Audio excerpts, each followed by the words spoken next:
Hello everybody, welcome back to my channel. Today by the title, I'm going to be talking about my hair loss update and how I got my hair to start growing back. A couple of videos back, I posted a video which I think was like 3, maybe 4 months ago, and my hair started falling out again. So it's been some time. I've done a lot of different things and I'm coming to you with the information about how I got my hair to stop falling out and start the regrowth process. So first off, I just want to say I just am freshly showered. My hair is drying instantly as we speak because this room right now is so freaking hot because of the sun. But this is the state of my natural hair after I showered. I just brushed it with my new wet brush. So this is an important part, I think, to hair loss. Everything you do regarding your hair is important when you're dealing with hair loss, even down to the brush that you're using. You want a brush that has flexible prongs on it. You don't want anything too stiff that's gonna rip out your hair. And I personally chose to get one without a back, so that way when I'm brushing wet hair and stuff or in the shower, it's perfect. You can wash it, clean it, all that kind of stuff. Especially because in this process, I use a lot of like oils and stuff on my scalp, so I don't want that all getting stuck on my brush. I'm gonna show you step by step of what I do after I shower, and then we're gonna get into everything else I did in the last 4 months to get my hair to this point. So once I shower, I let it sit up in my towel. When I'm ready, I brush it out, and then, which I wasn't doing for the first like 3 months of my hair falling out, was I kind of stopped taking care of my hair after I brushed it because I was so afraid of touching it. I didn't want it to fall out more. I kind of was just leaving it be. And once I started adding in these new steps, I really started to notice a difference. So for me personally, one thing I started doing and putting a lot of importance on is after shower hair care. So like oils and creams and stuff. For me personally, I feel like every girl on TikTok, but it's the Olaplex. When I tell you guys that this product is seriously amazing, this is the number 6 Bond Smoother. So it says you can use this on wet or dry hair. I personally like to do it when my hair is wet / damp. And I do this every single time I wash my hair. I put about that much on my hand. I don't use too much. It says use like a pea, small amount, I don't know. So then I just rub it up in between my fingers. I take all my hair to one side and then just work it through. I'm sure you guys know how to put product in your hair. Okay, so then once it's all rubbed in, what I typically do is let my hair air dry. Honestly, typically until the point it's at right now. It started drying really fast, so I'll let it air dry until this point. And then I take my trusty Revlon blow dryer brush. I don't know what it's called. I'm sure you guys have seen this before. And yes, I know there's debate on whether this like fries your hair off or not. I personally am not willing to spend like $600 right now on the Dyson Airwrap, so she's doing the job. Oh my god, I am so out of breath. Guys, I'm just always out of breath all the time. So I take this and I start to blow dry my hair. If I can find a clip, just take any sort of clip and I separate my hair. I don't know why I'm teaching you guys how to blow dry, because like, I think you know, but for the first 3 months of my hair loss, like I was saying, I kind of didn't do anything to my hair. You guys probably saw my last couple of videos. I would just wear my hair back in like a low bun and like keep some front bits out because I was so terrified of damaging the hair that wasn't falling out, or like I didn't want to speed up the process of the rest of it falling out. So I kind of just was leaving it be. And as soon as I started, like I said, doing my after shower hair care, actually drying my hair, styling my hair, it slowly started to improve. And I don't know if that was a coincidence, but I have been through this 3 times now. This is my 3rd time going through hair loss related to illness and malnutrition. So I feel like I kind of have it down packed now of the routine and the pattern of the hair loss for me. So no, going forward, I kind of know like it's not bad to do your hair and to touch your hair and whatever. Like, don't be afraid of your hair. So I usually just start with this section, separate it into 2, and I start blow drying.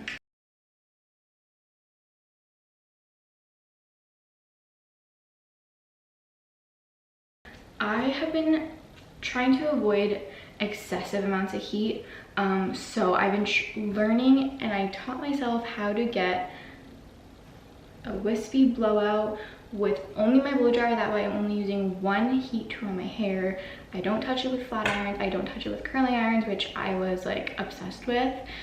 Come like 1 year ago, I always blow dried and then I either straightened on top or curled on top. So I've been leaving it like this. I like to blow dry my ends inward, all my hair towards my face, which is like completely new to me. Tell Isabella 3 years ago, that's what I'd be doing. I would literally scream at you because curls going towards your face was like my biggest fear. But I love how wispy it is. So I just do that throughout my whole head.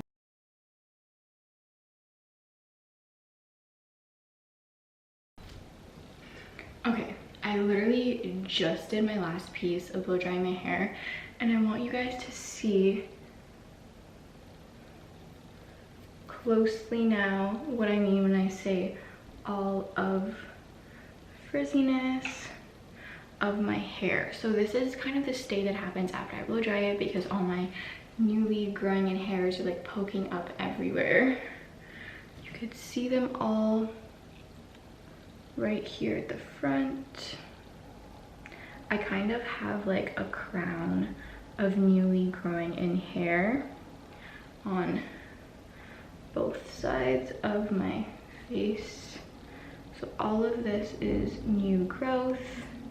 It's kind of hard to pick it up on here, how much like they actually will start to stick up throughout the day, and like I look like a porcupine, but it's a sign that my hair is regrowing. So I typically have trouble with the front of my hair, like right here. It always looks like it's sticking up, but it's just because these pieces are all new hairs growing in. Oh my gosh, you guys, I had to change locations because I was literally dying of heat, especially after just blow drying my hair. So I brought over my big box of products that I want to show you guys and let you in on what I've been doing for the last 4 months to get my hair to this point where if I pull it, no hair finally comes out.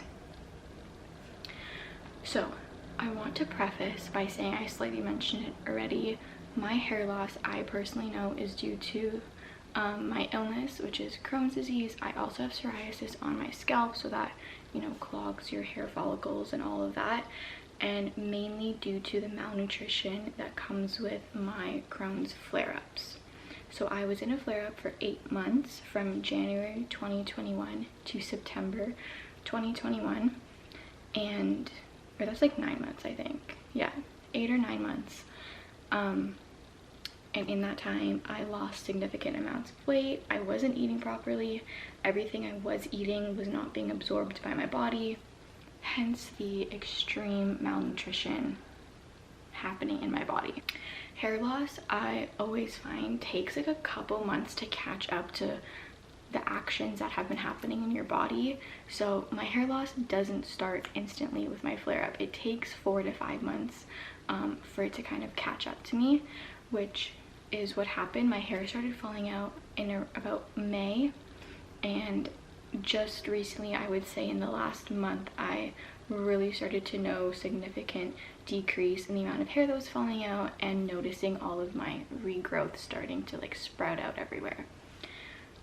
So when I decided to, you know what, I'm gonna take my hair out of this low bun that I've been wearing every day for the last 5 months and do my hair, blow dry my hair, start putting products in my hair like I used to when it was healthy, that's when I really started to notice the difference. So first and foremost, nothing will get better on the outside if you don't address and help fix what's happening on the inside.